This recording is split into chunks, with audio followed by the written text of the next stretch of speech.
we're on the 15th chapter. Yes, we have to move fast. But there's still some things that are important to note. We start out of First Nephi. And we start out with the last place to look if you want to find out information. Notice it starts out, I returned to the tent of my father. It is warm in here. I've got to be immodest and get rid of that. Also, and finds his brethren disputing. Well, it won't be the first time in history. And then was the answer to the question, but they never bothered to look. They did not look unto the Lord as they ought, he says in the 3rd verse here. See, have you asked for it? Don't expect blessings from the Lord unless you ask. And so he says here, they did not look unto the Lord as they ought. And I was grieved because I knew the things which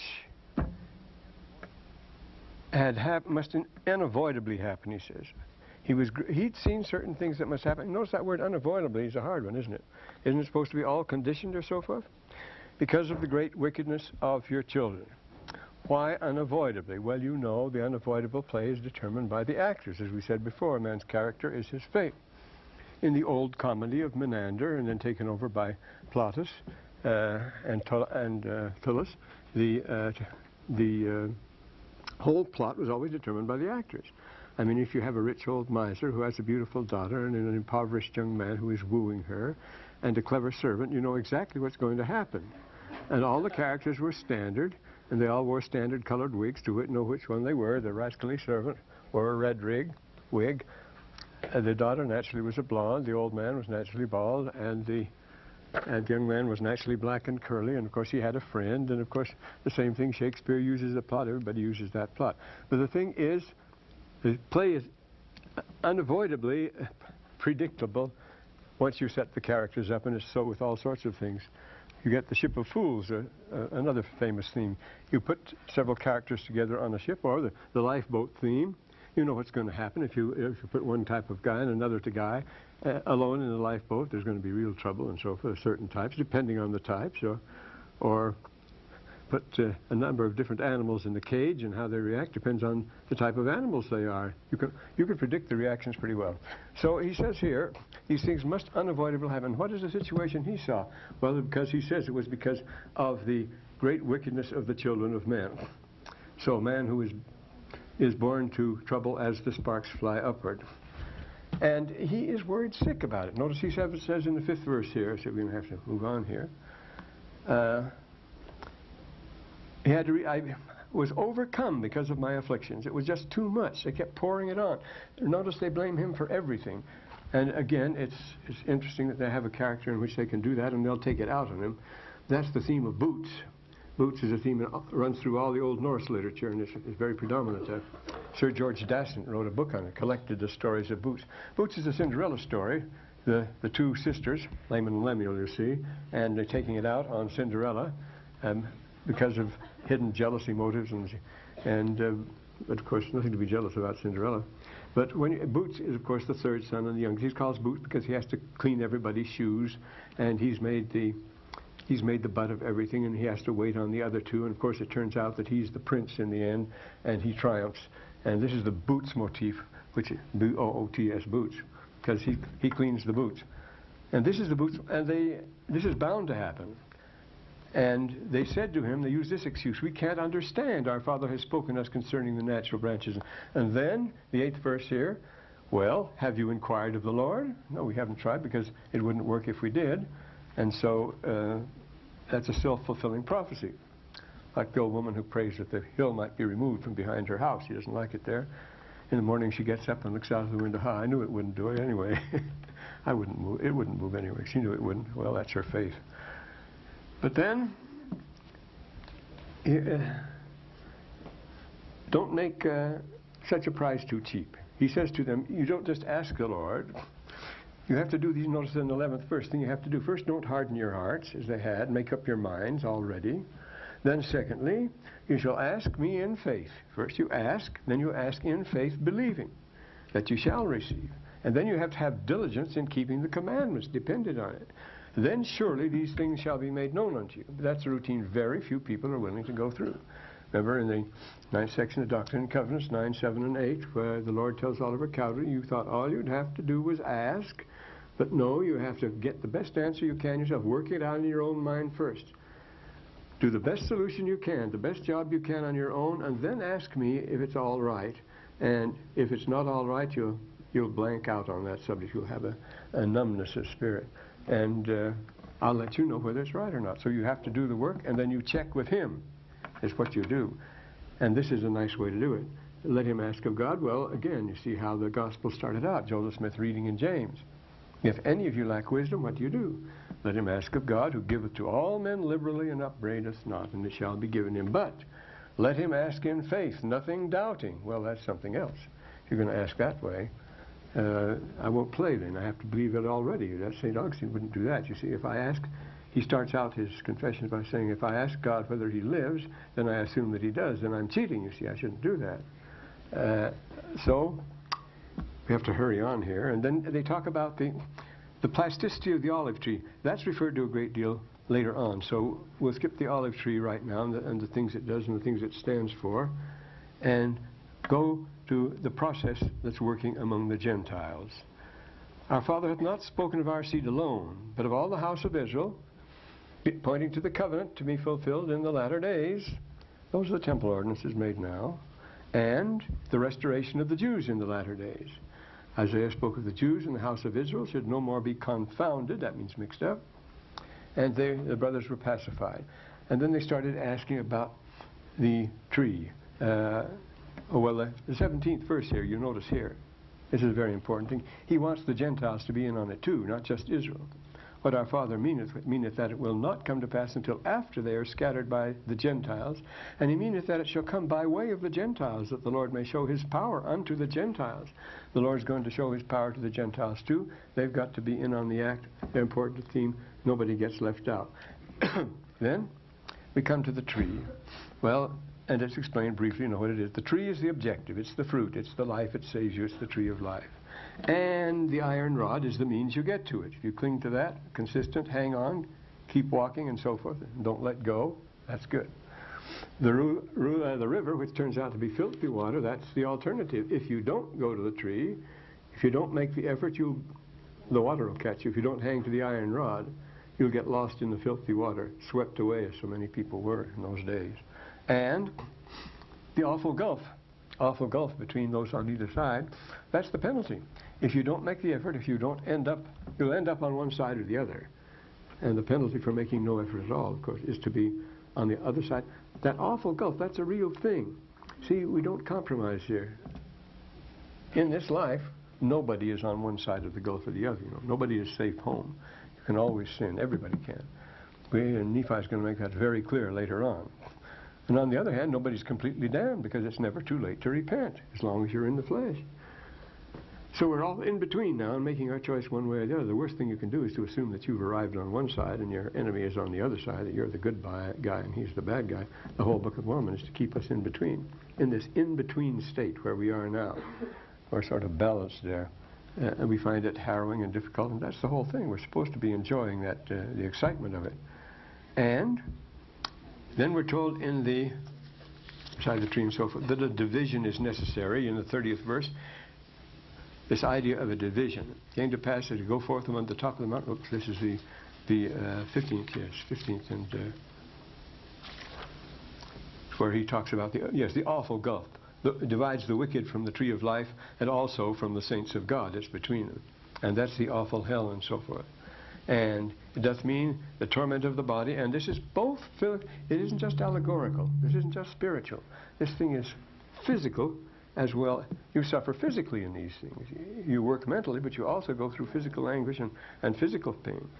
This means that the torment of bodies in the days of probation, that's now, the days of probation. Or doth it mean the final state of the soul? And he says it means both, next verse. Represents both temporal and spiritual. There's no spiritual law given that wasn't temporal and vice versa. The temporal body in these things which were done, the works done, in the body right now during the days of probation. This is the days when we are envied of the angels because we can choose the one and the other. And their state is fixed for a time to come at any rate. And there is a final state when you stand before God and be judged of their works. And if they're filthy, they'll be filthy still. You can't just say, I'm born again, and that takes care of that. No unclean can enter the kingdom of God, therefore there must needs be a place of filthiness prepared for them. So there are places for this in a final state or dwell, and the wicked are rejected. That's it. Well, whether they have other chances or not, let us go on to the next verse where he continues to preach. And you notice, he says to Nephi,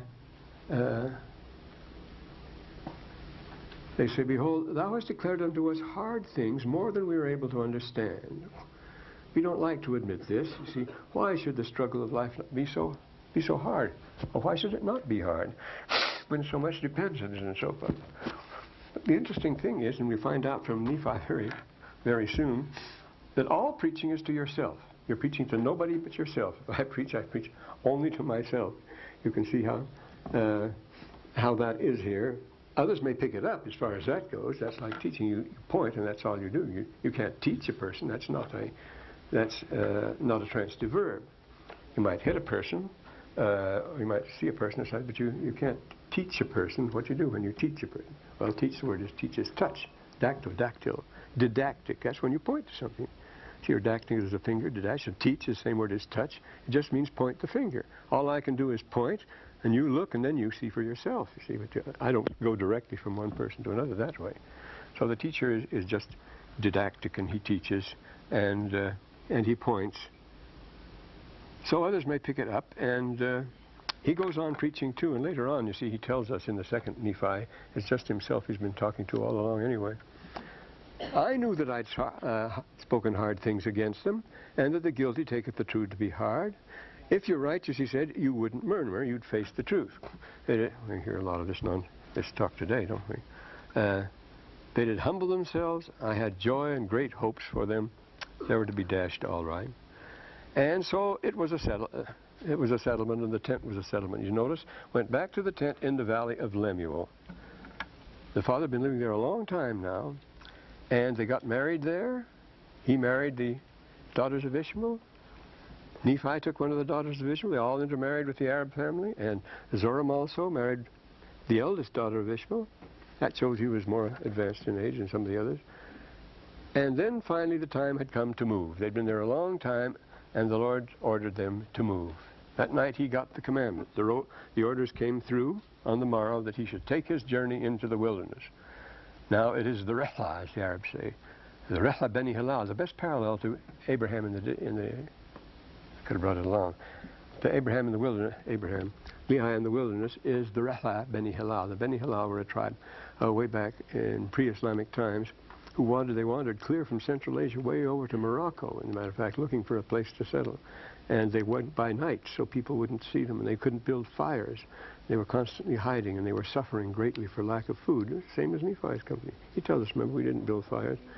The Lord said, I'll be your light by night. So we didn't cook our food much. He says, we ate raw food. Well, the Beni Halal tells you all those things, but the Rihla means, the title is Rihla Beni Halal. That means the setting forth on the journey, the pulling up of the stakes, the getting going, because they were always going, and the name of Abraham, of course, the books bearing the name of Abraham, the title is always the Lech Lecha, means get up and get going, Lech Lecha. So Abraham is the one who gets up and gets going. He's always moving from place to place, so he never settles. He never has a land of his own. And he was the first Hebrew, which means a person from the beyond, an uprooted person, a wandering person, and so forth.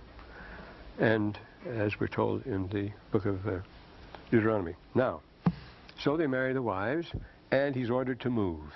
And now he finds the Liahona in front of his tent.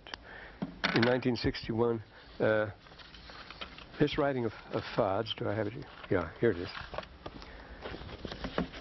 I had an article in the Ensign on this sort of thing. I'm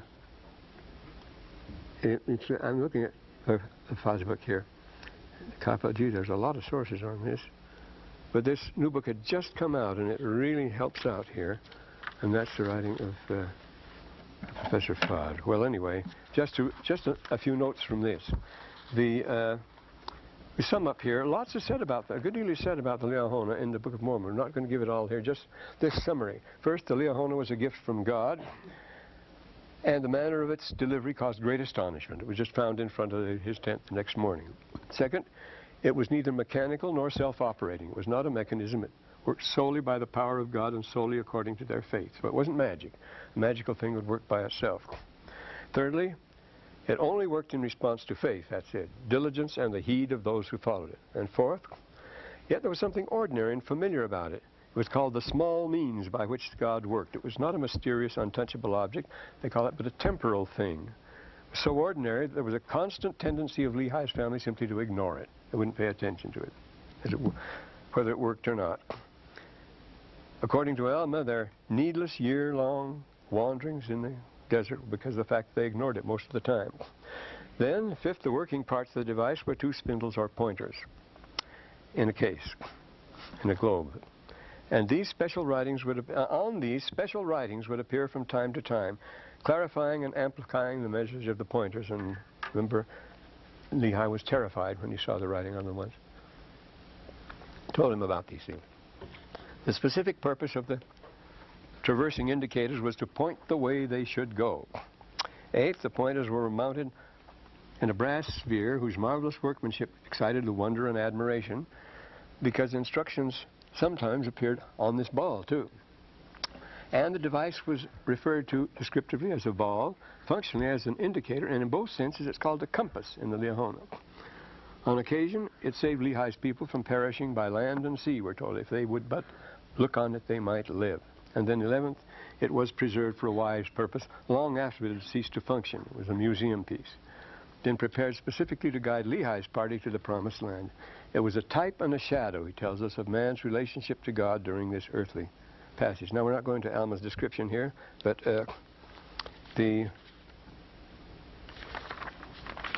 to that one, here we are. Yes, here.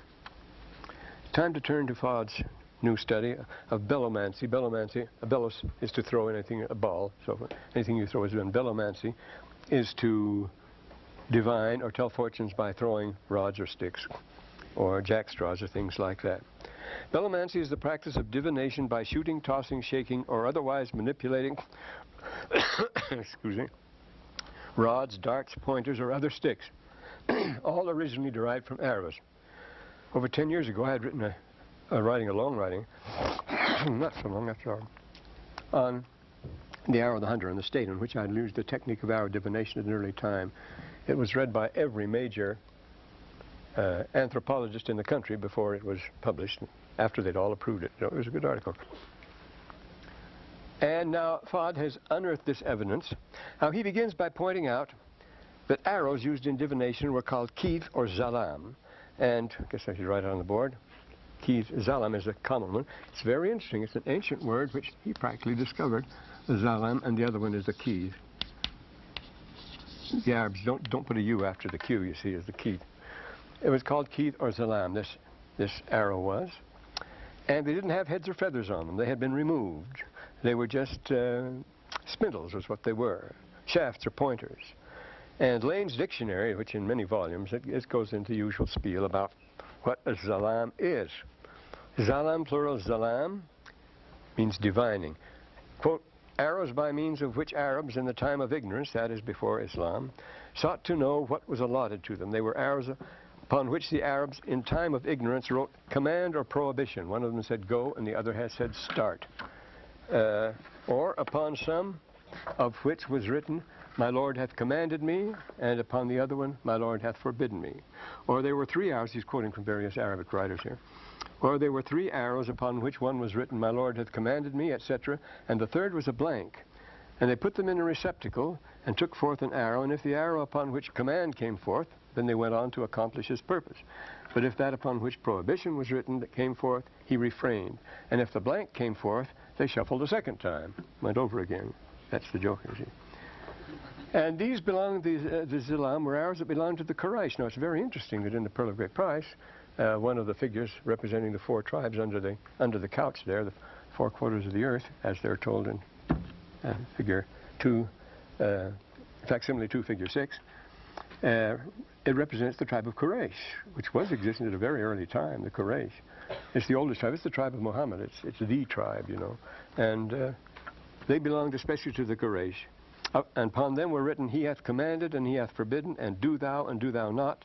They have been well shaped, and evenly, and made even, and placed in the Kaaba, the holy shrine of Mecca. And when a man desired to go on a journey or marry, he came to the priest, and he said, Take thou forth for me Salam. And thereupon he would take it forth and look at it. There were 7 arrows thus called, with the minister of the Kaaba having marks on them, used for this purpose. Sometimes there were the man used 2 such arrows, which he put into a sword case, and when he desired to seek knowledge of what was allotted to them, he took forth 1 of them. But why arrows? Because, as we've shown elsewhere, the shooting of arrows is a universal form of divination. Quote again, as is evident in the prayers and legendary heroes of the steppe, the Finnish, the Norse, the Russian, the Kazakh, the Turkish, the Yakut, they address to their 3 enchanted arrows. Before you reach them, when you shoot the arrow, you breathe on it, a prayer. The Indians still do, and then you shoot it. And it's a miraculous thing. It will seek out what you want, and it will show you the way to go. They use it in divination just as much as they do in hunting, to show what you're supposed to do. Well, that's a very old background and so forth, because the arrow possesses an uncanny power. It can kill at a distance. And it can give you a claim to the thing you shot at, if it has your marks on it. The consultation of the arrows to one about marrying was according to the regular Jewish practice too. The parties concerned would throw rods in the air, reading their message by the manner of their fall. And Gaster says this is tantamount to the shooting of arrows. Other substitutes for the shooting were shaking or drawing from a bag or quiver, balancing on the finger or spinning like a pivot like this. Which way does it point? And so the Yadapai is possibility of all Indian dice games. We'll go into the New World version of this here, where it's tossed or shot into the ground, and the way it falls is the way you have to say that still survives in that dangerous game of lawn arrow or something they have, where you throw the arrows and they're supposed to land in a ring. That's supposed to be the old form of divinations, a murderous practice. Well, the Babylonians had the same thing, etc., blah, blah here. Then we go on. All this shaking and tossing and shooting emphasis divinatory offices pointers, but along with that, they're also conveyed their message by the writing that was on them. Fahad notes that on arrows, words were inscribed determining the object of the kleromantic consultation. Whenever divinations are described, they're invariably found to have writing on them, like the Zuni word-painted arrows of destiny. The Zuni, only arrows used a great deal by the Indians with their painting on them and their symbols. They tell fortunes by them, of course. The Arab proverb for know thyself is Absir Wasmakikika. Look at the mark upon your arrow, upon your kid, your divination arrow. A wasam is a mark. You put it on your camel. It's the mark for, see, when they were illiterate, they had their marks. And so it was a brand you put on your camel. It was a mark you put on your arrow, so when you shot something, you could claim the thing that was shot because there was your mark. See? And so it says Absir Wasma, your wasam kidika. Literally examine the mark on thy arrow. And so, the word for divination arrow, the other in the proverb was keith, defined by Lane as one of 2 arrows used in sortilege by Lane. The keith is that one of 2 arrows. The original natural number of arrows used in divination seems to have been 2. Even when the magic 3 were used, the third was usually a dud, a blank, which was a blank to which no lot was assigned except shake them again, try another fate. It's the other 2 that do the work. Oh, the Persian king with his barrisman, the Jews draw the 3 boxword lots to choose the scapegoat. But the Talmud says there were only 2 lots, and they were not of boxwood or gold, Now, the reason for the 2 basic staves is the apparent from their normal designation as command and prohibition. To this, the priest at some shrines would add a 3rd arrow called the expectative, or wait and see. See, let's do it again.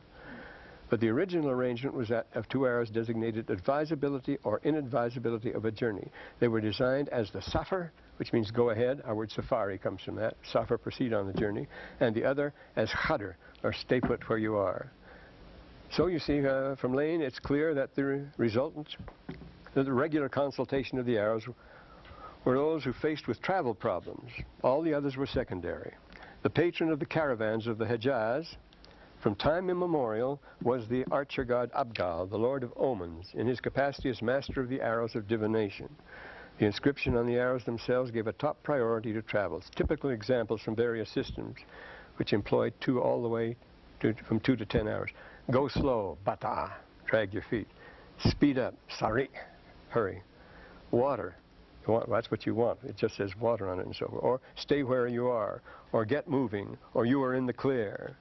So it would be an obtuse reader who didn't spelled out for him the resemblance between the ancient arrow divination and the Leohona. Quote, 2 spindles or pointers bearing written instructions providing superhuman guidance for the traveler in the desert. What more could you want? What is the relationship of them? Well, I don't know whether we need to go into that at all, but you see, we're dealing with a familiar thing here.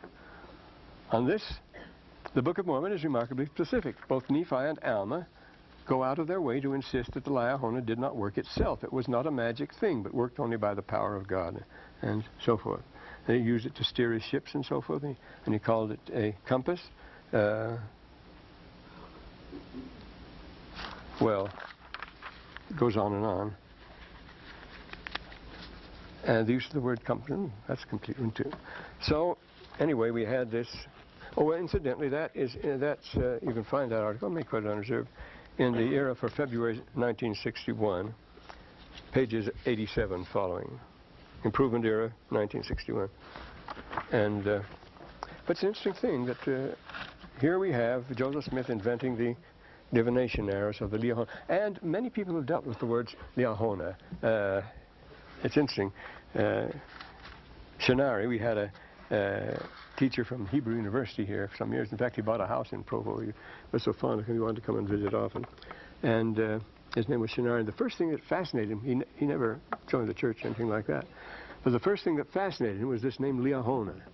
And he traced it back to the queen bee, the leader of bees swarming in the desert. When bees swarm, that's Leohona. You see, they follow one in the desert. I took it from a different one. Liahona, Liah. Yah, of course, is God, Jehovah. Liah means the possessor. To God is the guidance, Hona. To God is the guidance, Liahona. That's just a guess. Don't put it down, but it's a pretty good guess anyway. And they, so we go down here, 16th chapter, let's get going here. And then we come to the, oh well, this is an interesting thing too. The very next verse, the seed of every kind. We take our journey in nearly a south-southeast direction from that time forth. We did pitch our tent in a place called Shazer, and that's an interesting one. We've got to put that one down, don't we? What is, well, it's something like this, kids. This is just Shajarun. Shajar is a clump of trees. Oh, it's pronounced Shazer, of course. Shajar. It's called a clump of group of trees in the desert. Well, naturally, the place they would park next would be where there were some trees, some water, and so forth. So we camped in a place called Shazer, called the Trees. Lots going cheap. Let's see now. And here they went, as we said before, down, and Joseph Smith said when they turned nearly east, nearly straight east, fine, that'd be good if you know that. When they stayed nearly straight east, it was at the 19th parallel, and here's the 19th. And of course, this would take them out at the Kara Mountains, where you find trees. This is the standard shipbuilding place from ancient times in Arabia, because they could find trees. There's a special type of trees for ships, very good, very big. I have this book of Hilton's here on that just in a minute. So they come to Bountiful, they turn here. Now here is, I want to point this here, this is Mecca near the coast, and this is Medina, because something happens along here. They're going in these mountains. These mountains are considerable all the way they get here down. And this is Saba down here. They cut clear of this. See, this was a rich kingdom at that time. And just show those skyscrapers. They knew about the skyscrapers. They were down here. This is where Jassim and Shibam and the great skyscraper cities are all down here in the Hadramaut. And so we have them going on. We may refer to this later. I don't know. See about it? I'll try to do that later. Go on. Now, and the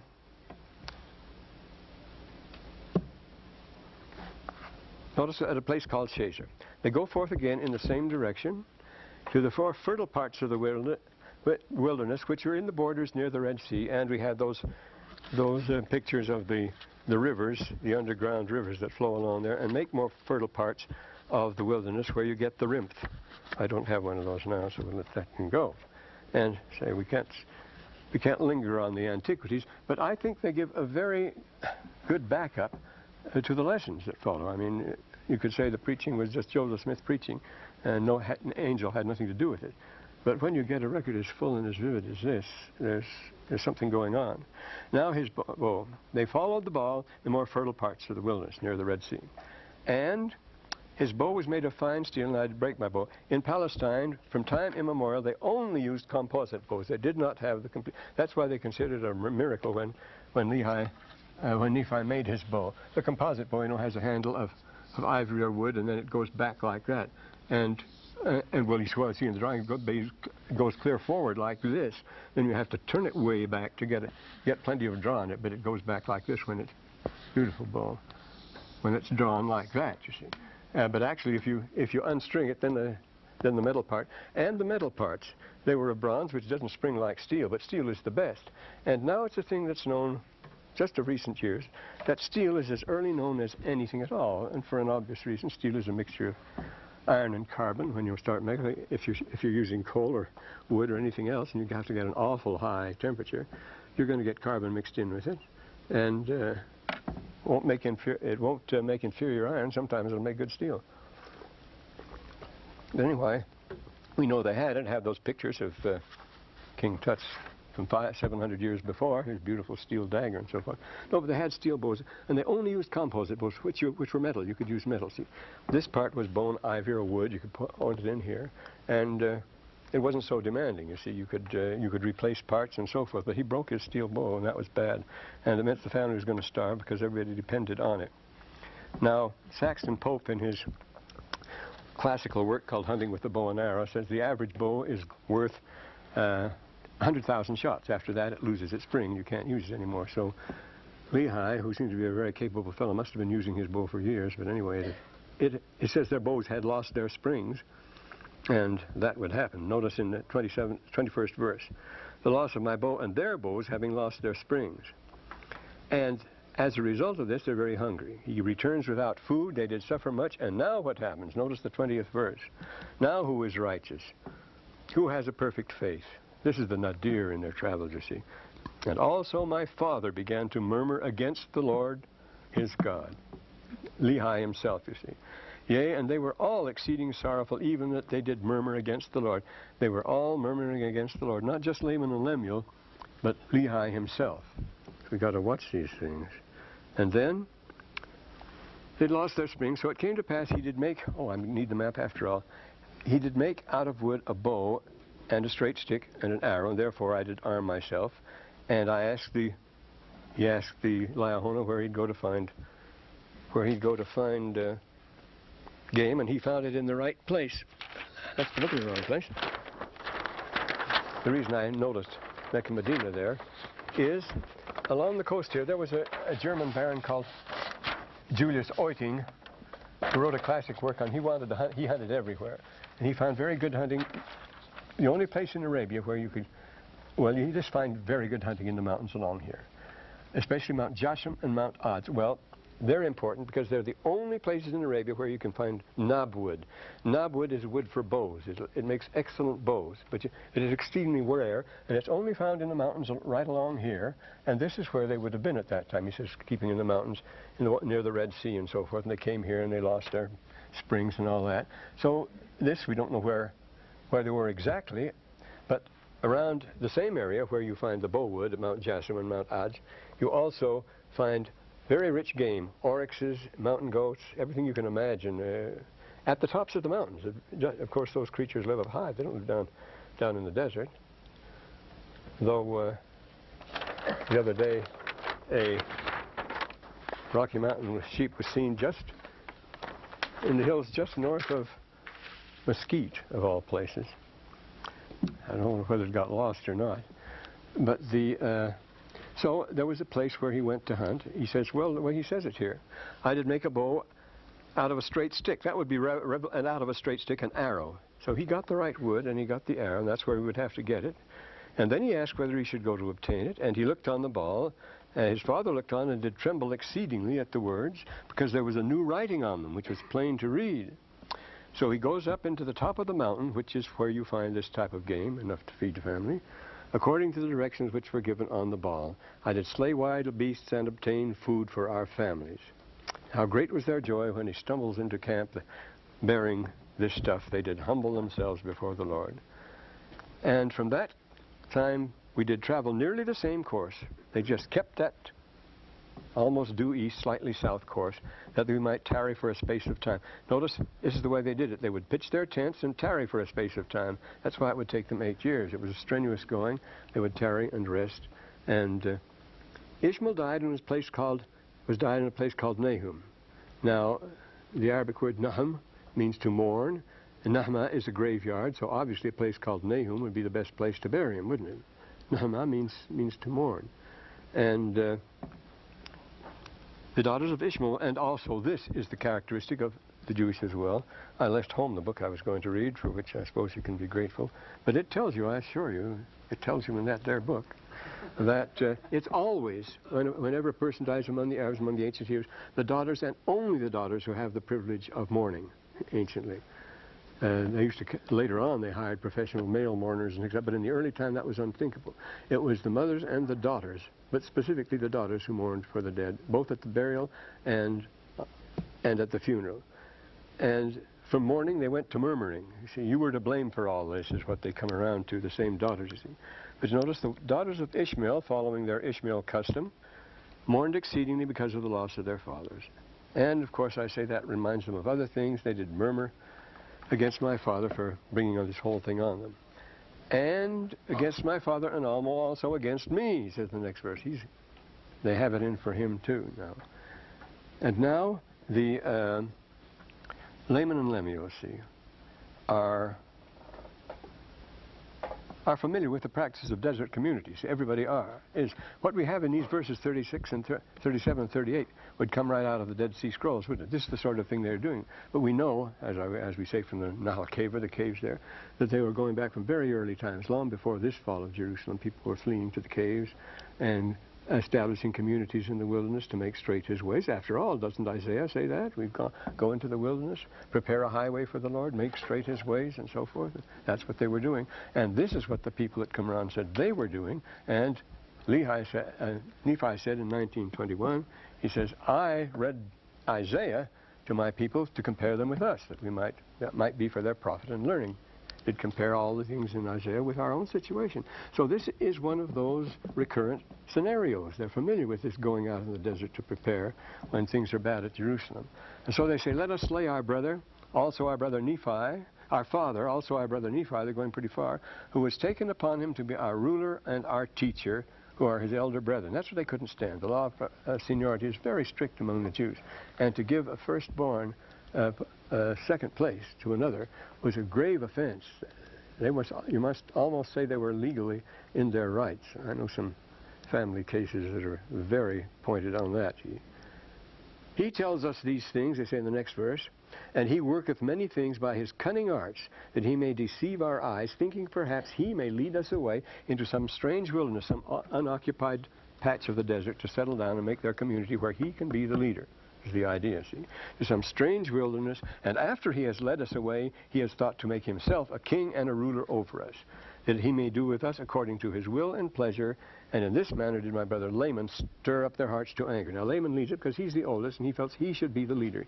He's felt it all along. He's mortally offended by giving the job not just to Lemuel, but to, at the time, the youngest son of all, Nephi, that he should be the leader. So he says, just like one of these, go out into the desert, set up, well, you have the teacher of righteousness, you see, and then you have the star in the Dead Sea Scrolls, in the Damascus covenant, you have the Peter, and you have also the Dregvant, the teacher of the lie, who leads another community, a wrong one. So these teachers and leaders, these communities always centered around a particularly strong leader, as you have in the Book of Mormon, Alma's community, Ammon's community, and so forth, around a particularly strong person.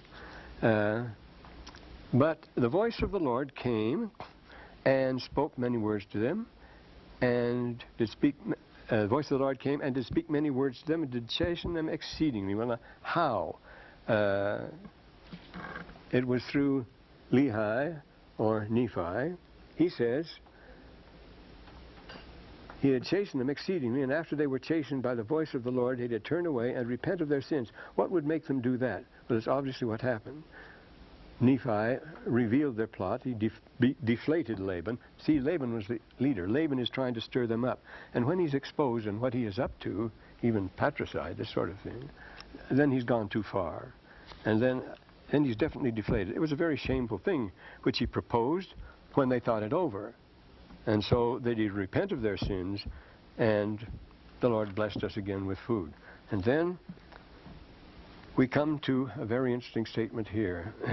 Again, nearly eastward and wade through much affliction. That nearly eastward meant the Rub al-Khali, the worst desert in the world, worse than the Sahara, as a matter of fact. There are spots in the Sahara, but the Rub al-Khali has nothing, and they waded through much affliction. You can believe it, going through there. And we did live on raw meat, and our women, see, they had to preserve it. It was dried raw meat, the game he'd got in the mountains probably. They kept it with them. And but their women were strong, and they still had children. And this is a noted phenomenon among Bedouin women. They do all the work. They pitch the tents, they make the fires, they do the cooking, they do everything. And they're amazingly strong. And here's a reflection that's a very important one here in the 3rd verse. If it so be that the children of men keep, Nephi uses this this teaching on a number of occasions. And he says here, if it so be that the children of men keep the commandments of God, he doth nourish them and strengthen them and provide means whereby they can accomplish the thing which he's commanded them. Wherefore he did provide them with the means. Now if the Lord, we once had to memorize that passage where Nephi says, I will go and do what the Lord commanded, because he doesn't command if you can't do it. But here it says, if you make the effort, if he's given you commandments, he'll be responsible and provide the means if you make the effort here. So we can't get out of things like the word of wisdom or tithing or even the law of consecration by saying, well, it's not very workable now, so we'll put it off to a while, and then it might work then. We'll defer it until a later time. The Lord says, I will make it possible to do that thing if you will make a real effort. We haven't made a real effort on some of the things, yes? The term sojourn in the wilderness, is that any kind of unusual wording? At least it seems to me it's sojourn. Sojournara means to spend a day or two in a place, is to sojourn. The word they use is badayavitu. It's a very interesting word, too. It's our word bide. See, so many of those words are the same we have in English that you don't have, say, in any Germanic or Indo-European language, anything like that. But we have them. The Egyptians have them. We have them. The Hebrews have them. The word like bide. See, our word is a booth. You abide in a booth. A booth is something you sling over a house just to stay in for the night. See, that's what a booth is, a testament of a booth. It's a temporary house thrown together because you abide there. Abide with me till eventide. You ask him to abide. It means just a temporary stay. It's a mansio. Does that make sense to you in this context, that they're sojourning in this? Well, if you're not staying here forever, wherever you're not staying forever, you're sojourning. If you ever intend to move on, it's just a sojourn, you see. We're just sojourning here as far as that goes. Yes, but it means to stay for a while, but not permanently. That's something else, you see. I hope we don't have to sojourn in the celestial kingdom, but I'm glad we just have to sojourn here. And he'll provide them. Notice says he did provide the means while we did sojourn in the wilderness. He will provide the means. I know people who have used so much clever and sophisticated math on their tithing as if the Lord couldn't provide the means if they just go ahead and pay it. And notice, here's a key statement, 4th verse. We spent 8 years in the wilderness. That's how long it took them. And we called the plain bountiful. Oh, I've had these pictures before of the Kara Mountains. When you came down to the corner there where it said Kara Mountains, there's some pictures of the woods in the distance, and they're nice, they're flourishing. Well, you don't expect them. Captain Bertram Thomas, when he came out of that as recently as 1930 and discovered them from the desert side, he said, it completely bowled him over. Nobody expected anything like that would be there. All of a sudden, whoof, there it is. And we have some phenomena here like that. You come upon a thing that you never expect. Havasu, down in the Grand Canyon. Years ago, there was nothing there. It was an Indian place and no camps or anything there. When you came upon that, it was just staggering. It's the same sort of thing here. Well, anyway, the land bountiful, and the wild honey. And we beheld the sea and called it Iriantum. There's an Egyptian writing, a very important one, read in all the temples every morning, in which that name Iriantum is used for the sea. It's a very interesting name. We won't go into it. However, and they stayed in Bountiful for many days. They didn't know where they were going to sail. They thought they reached a happy land. Now, this is a place where we could really have a community. We could really get something going here. 8 years away from anybody else, Nephi could really take over if that was his idea.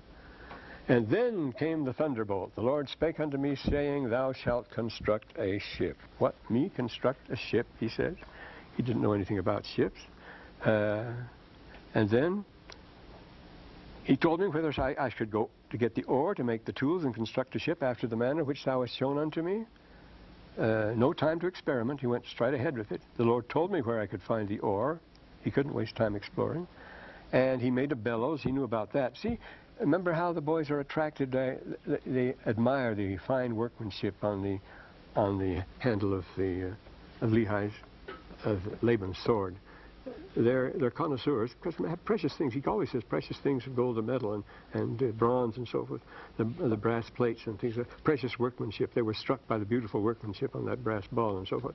So as a rich merchant in the Orient, the one thing you would understand is the value of precious metals and workmanship and good workmanship, and they recognize it. And he'd know you can't work with metals without a bellows, and he'd certainly know about that and how to make it, and they did very well. And the Lord had not suffered that we should suffered that we should make much fire in the wilderness, because it would give away their position. That was very, remember, they were always moving until they got to the Rub al-Khali. They were always moving through occupied territory, and they were always trespassing, and that's why the Arabs are always raiding and always at war.